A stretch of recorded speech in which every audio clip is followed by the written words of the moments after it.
Hey,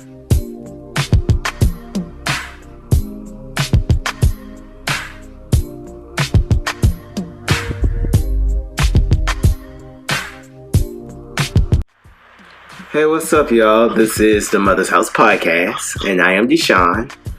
What's going on, everyone? My name is Corey. Peace to the planet, peace to you and yours. What's up with my cousin? Chillin', what's up with you? Man, I'm chilling. Back at it, like a craft addict. About to get it, let people have it. Right. And today we want to talk about Rich Paul and the problems that he's having with the NCAA. Right. So earlier this week, the NCAA implemented what was immediately labeled the Rich Paul rule. After the man who represents a lot of NBA players, LeBron James, more so, the most famous one, and the most famous athlete ever. Basically, new regulations require that agents interested in representing players who are considering declaring for the NBA draft now must have a bachelor's degree. Basically, the agents need a bachelor's degree, need to be certified with the National Basketball Players Association for at least 3 years. That's a lot. And they got to take a comprehensive in-person exam at the NCAA headquarters in Indianapolis. By November 6th. Right. And Paul, who never attended college, is one of the many agents affected by this rule.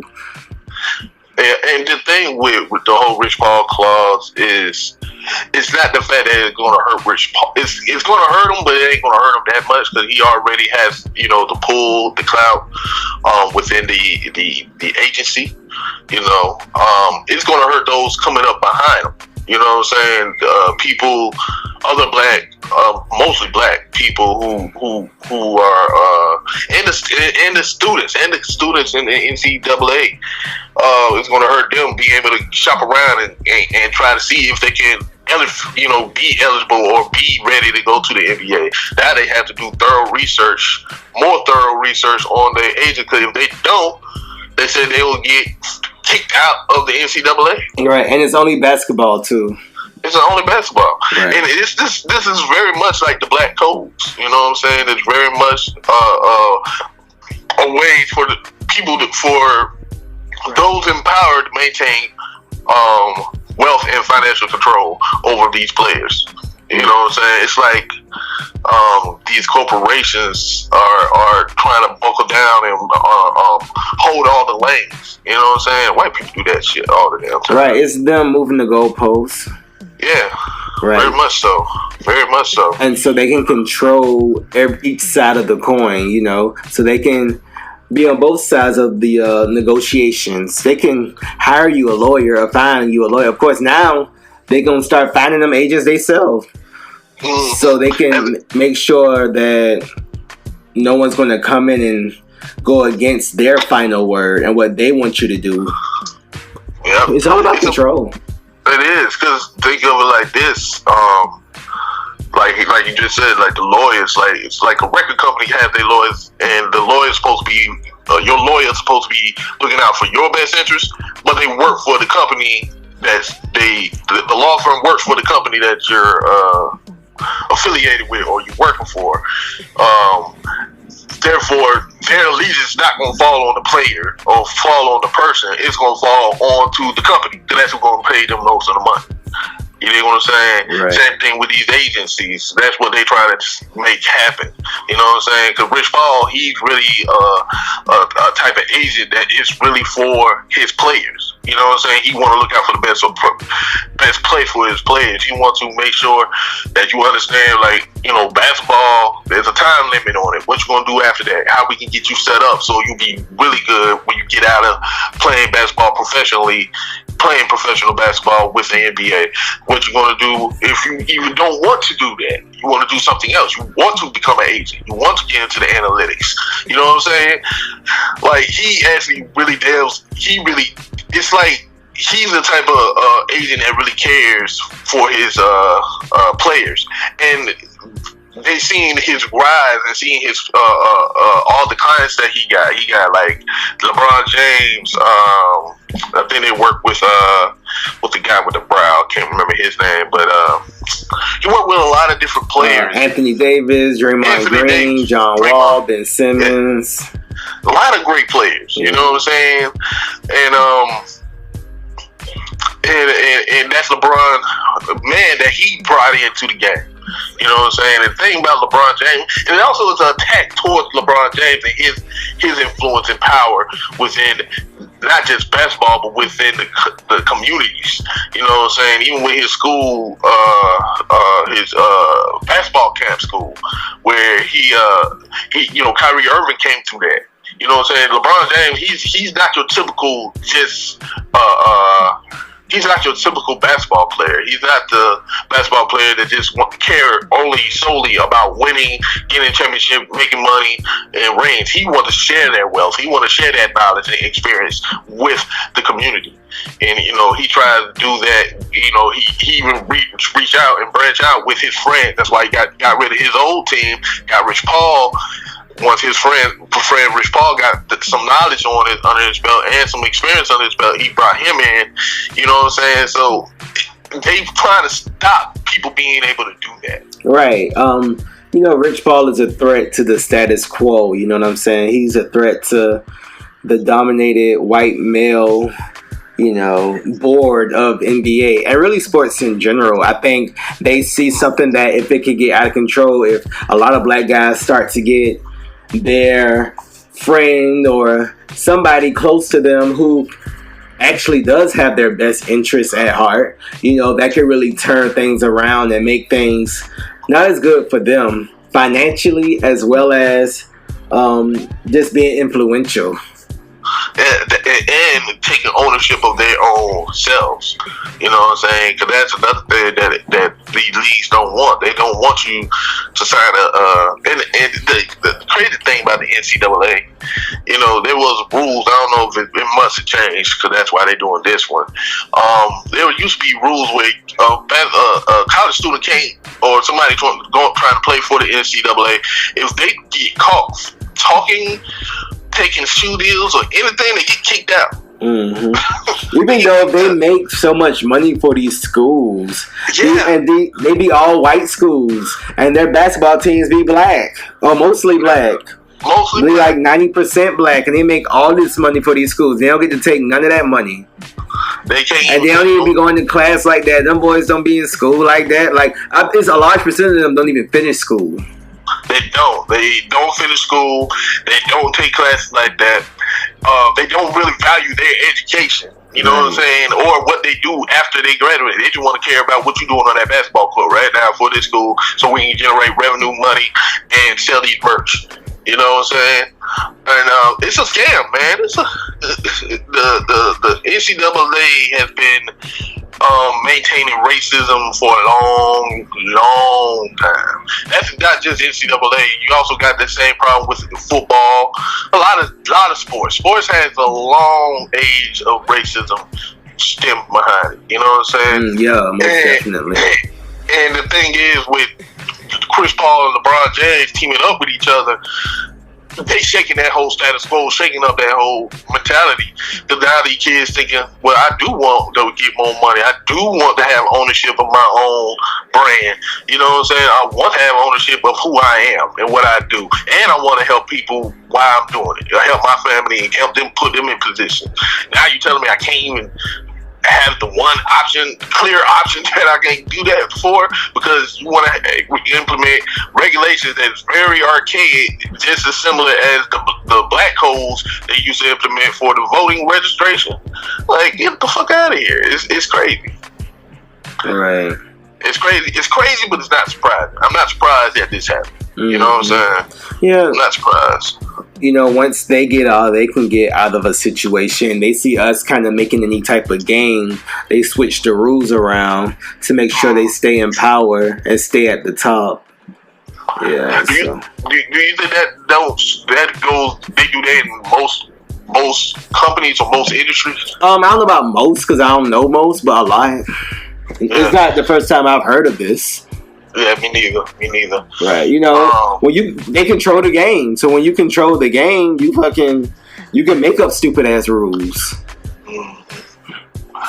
So what would you say be the solution to this? Like, I don't know.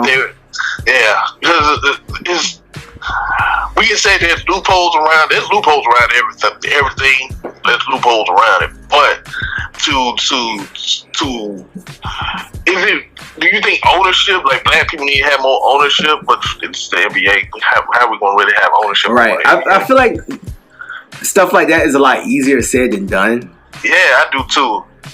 I hear that a lot, and I think ownership, having owning power and ownership is the way to go. But you need finances. The black people don't have finances like that, right? And not just like a lot, like a lot of finances. It's generational wealth. Like black people don't have that because they, because of slavery, because of the redlining and infrastructure, a whole bunch of things. Economics and our economic gap between black and white people is so wide, you know what I'm saying, to be able to be like, yeah, so we just create our own league. Like, we can't do that. Right. And then, yeah, that's a much more complicated process than it sounds to be. But, I don't know. I think we just need to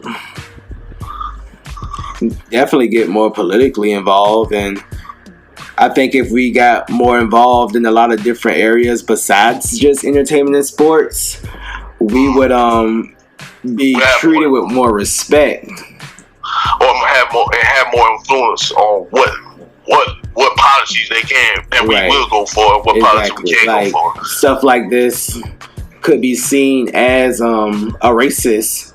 It could be proven to be racist. You know what I'm saying? So.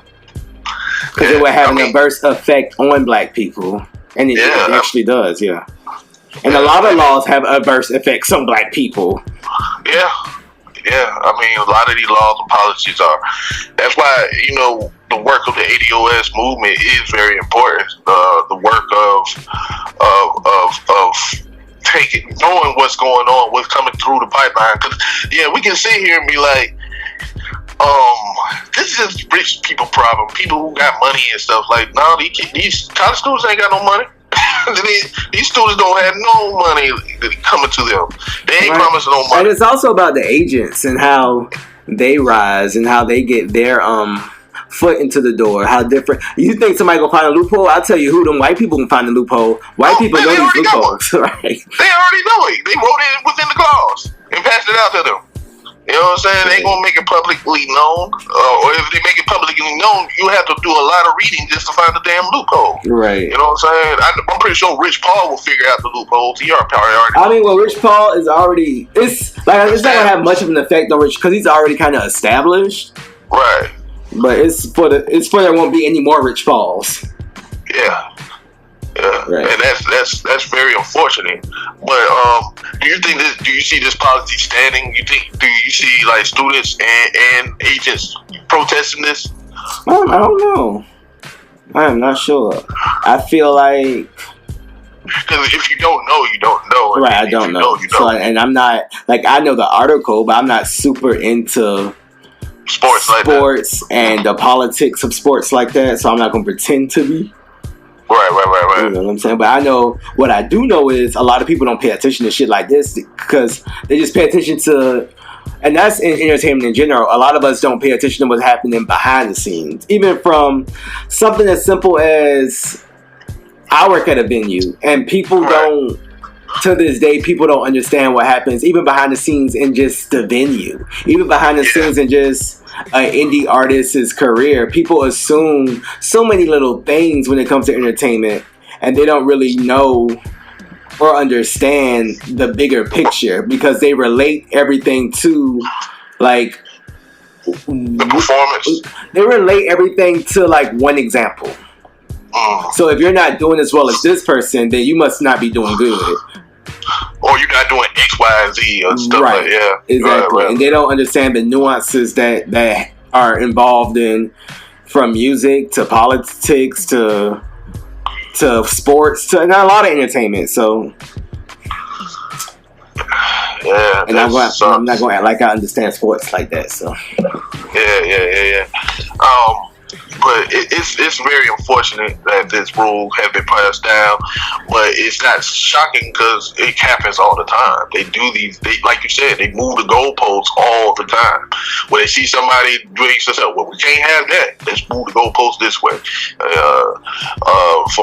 Whether it's a Rich Paul or Jerry Coleman, you know what I'm saying, some random person, you know what I'm saying. Like it's also stopped family, like you said, stop family members from getting access to be able to help out their loved one through the process of transforming from the NCAA to the league, or transferring or trying to cope through the whole NCAA process, you know, to be more successful and have more power of for themselves to continue to flourish, even if they don't choose to go to the NCAA. You know what I'm saying? Because most of these teams, they just see you as a dollar. They just see really. It's really free labor. Yeah, it's really free labor. That's what they're getting from these young men that's and young women. Also the WNBA, they part of the NCAA too. Young women as well. You know, so it affects a lot of athletes, and it's crazy. It's like blatantly easy to see the racism within it. You know what I'm saying? Right. And I think people should talk about it more, like, speak out against it more, and you know, you remember the whole what was it school when they did that big boycott, and then like the students said they ain't gonna play basketball. I forgot what school it was. Was it in know Virginia? What I'm talking about? I think it was Virginia. Like they refused to play until they got rid of the president or something like that. Yeah, and that's going to probably would make that, like this rule, that will make them change up the rules when the players be like, okay, we ain't have this shit. You know what I'm saying? But it's like, you know, when you know what you know, like most people, like you said, most people don't pay attention to that kind of stuff. They don't really see how it really affects them per se. That's in the positions. They just, you know, most people just go with the flow. So they figure that, hey, we got to go with the flow in order to make this money, because I'm not about to risk my bag. You know what I mean? Yeah. Mm-hmm. But anything else you got to say about this? Nah, man. It's just unfortunate, man. It's some bullshit. But, you know, y'all let us know what y'all think about this rule, this Rich Paul rule, the black codes that being placed on agents in basketball and sports. I think it's bigger than just basketball. I think it's bigger than just sports. I think it's also telling you how the country how the politics behind the veil is actually being played. How black people are having a hard time getting into positions of power. You know what I'm saying? So we should pay close attention to these type of things, not just with basketball, with everything else. Like what's going on with the tech industry, what's going on with the video game industry. Why there's not a lot of black people getting into that? Because probably they setting up laws just like this that prevent people to be able to do that. Yeah. You know? So make sure y'all subscribe and share and comment and be blessed. Yeah, appreciate it. Thank y'all for listening. I will not raise my daughter differently than my mother raised me. The rearing I got from my mother, words cannot express. I could live in any time, I could live in any country, I could live on any planet, and I would be fine. What was the key? What did your mother know? What truth was coming through your mother that's going to come through you to your daughter? My mother gave us aphorisms to learn as children. And the one that there are two that stand out foremost in my mind. One is the inner reality creates the outer form. I learned this when I was in grade school. I was very young. And the other is the universe bears no ill to me. I bear no ill to it.